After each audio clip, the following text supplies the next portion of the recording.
नमस्कार दोस्तों। Abraham Lincoln ने डेमोक्रेसी को बहुत ही खूबसूरत तरह से डिस्क्राइब किया था। उन्होंने कहा था कि democracy is government of the people, for the people, bye the people.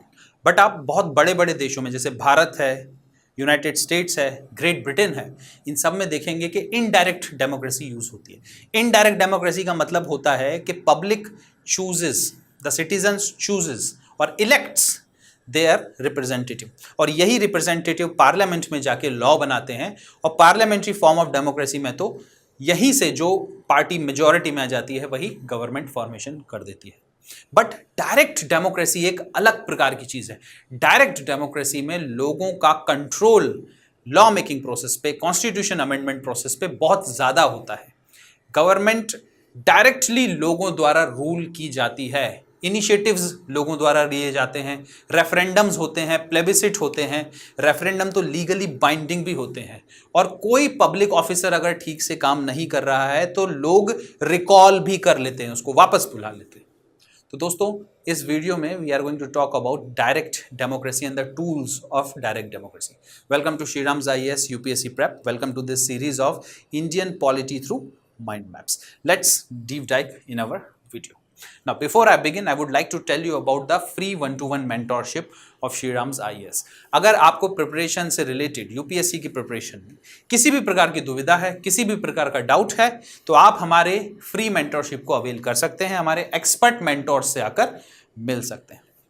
Now, direct democracy, जैसा कि मैंने बताया, डायरेक्ट डेमोक्रेसी में लोगों का कंट्रोल बहुत ज्यादा रहता है, लॉ मेकिंग प्रोसेस पे, अमेंडमेंट प्रोसेस पे, even for that matter in recall. बहुत से इनिशिएटिव्स भी ऐसे होते हैं जो पब्लिक ही लेती है।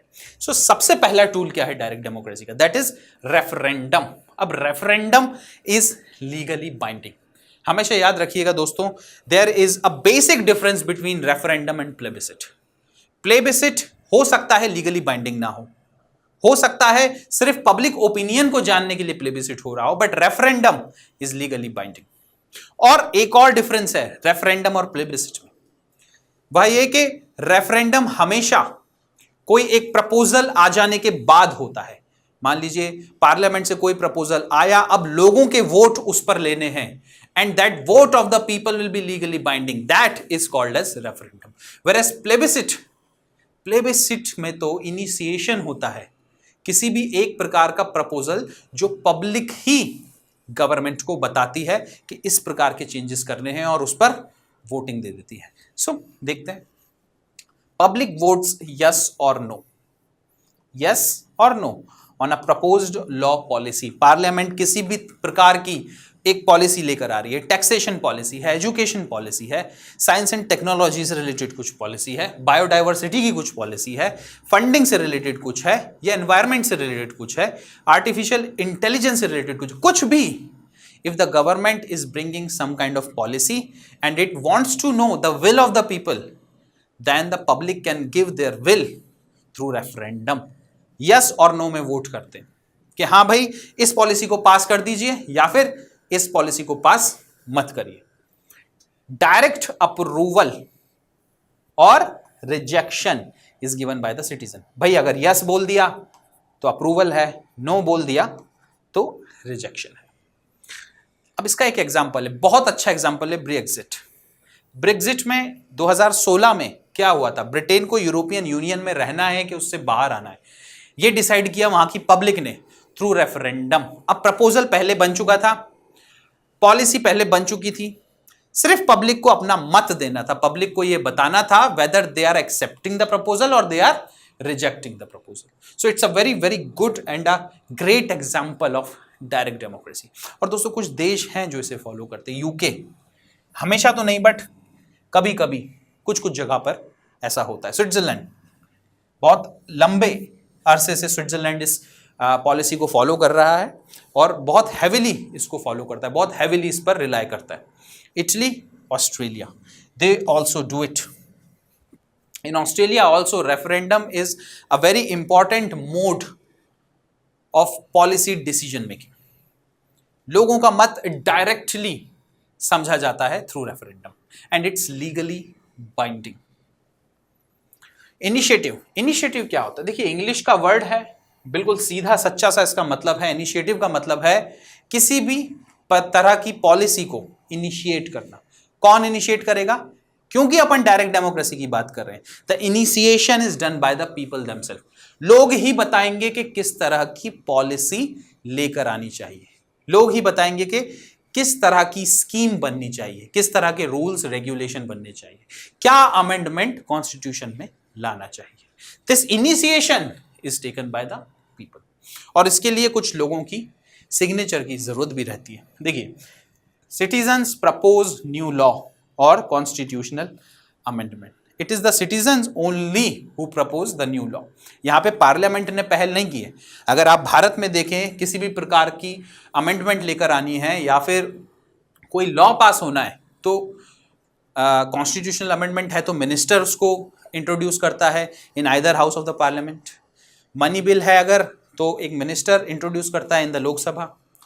अगर कोई ऑर्डिनरी लेजिस्लेशन है तो प्राइवेट मेंबर बिल भी हो सकता है, गवर्नमेंट भी उसको इंट्रोड्यूस कर सकती है, but it all happens in the Lok Sabha. लोगों के द्वारा कुछ निकल के आए, इस तरह का कुछ नहीं है।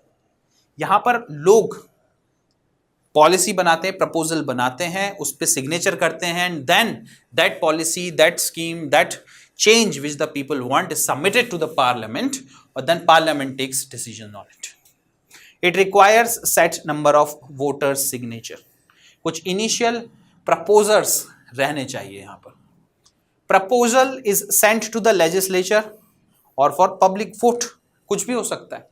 अगर लेजिस्लेचर को भेज दिया, लेजिस्लेचर उसको पास कर सकती है, या फिर इनिशिएशन करने के बाद यहां पर रेफरेंडम भी हो सकता है।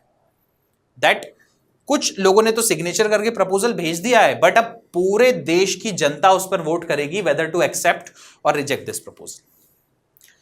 And countries which use this heavily relying on it is Switzerland and some states in the United States such as California. Direct democracy के बहुत ही ज्यादा इंपॉर्टेंट टूल्स हैं ये सब। आप देखिए कितना ज्यादा लोगों का पार्टिसिपेशन है। एक इनडायरेक्ट डेमोक्रेसी में इतना पार्टिसिपेशन नहीं होता है। प्लेबिसिट, जैसा कि अपन ने देखा, ये लीगली बाइंडिंग नहीं है। रेफरेंडम लीगली बाइंडिंग है। दोनों एक जैसे लगते हैं बट दोनों अलग अलग है। प्लेबिसिट सिर्फ पब्लिक ओपिनियन जानने के लिए होता है।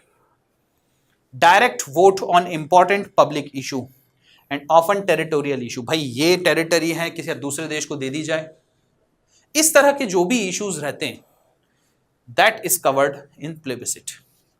लगातार इंडिया में भी जब पार्टीशन हुआ था तो बहुत से प्रपोजल्स प्लेबिसिट के लाए गए थे कि लोगों से ही पूछ लिया जाए ना कि उस टेरिटरी के लोगों को भारत में जुड़ना है, पाकिस्तान में जुड़ना है या इंडिपेंडेंट होना है।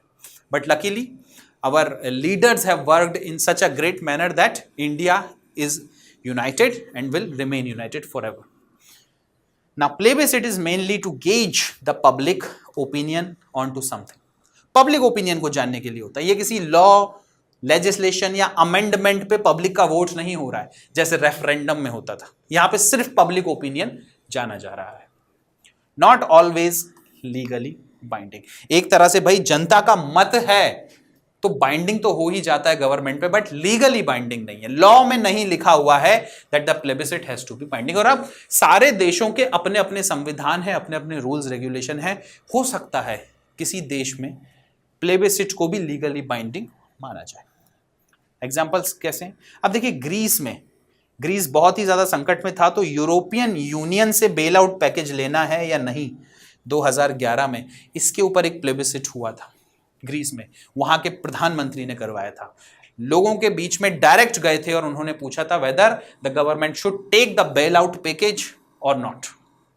It's important tool of direct democracy.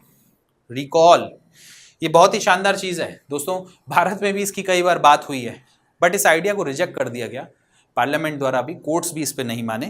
Recall का साफ मतलब होता है कि किसी भी व्यक्ति को अगर लोगों ने चुना हुआ है एक पब्लिक ऑफिस के लिए, पार्लियामेंट में बिठाया हुआ है, मिनिस्टर बना के बिठाया हुआ है, अगर उसके काम से पब्लिक खुश नहीं है तो they can recall that person. मतलब चुनने का अधिकार तो है जनता को, साथ में उसको वापस बुला लेने का भी अधिकार है कि हम कोई दूसरा व्यक्ति चुन लेंगे, आपसे हम सेटिस्फाइड नहीं है। इनडायरेक्ट डेमोक्रेसी में ऐसा नहीं होता है। इनडायरेक्ट डेमोक्रेसी में टेन्योर्स रहते हैं।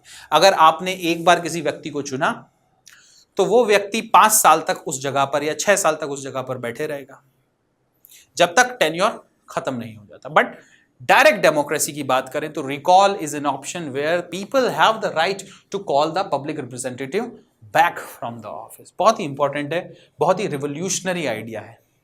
Citizens remove the elected representative before the term ends. Tenure की सिक्योरिटी नहीं है, आपको काम करना पड़ेगा, काम नहीं करेंगे तो पब्लिक वापस बुलाएगी। Used when official fails to perform their duties. Countries using this, some states in the United States like California, Venezuela एक देश है उसमें ये होता है, और स्विट्जरलैंड में लोकल लेवल पर रिकॉल का फंक्शन रहता है। तो दोस्तों, thank you very much for joining me in this video. I am going to come up with some other important topic in the next video. Till that time, bye bye, tata and जय हिंद।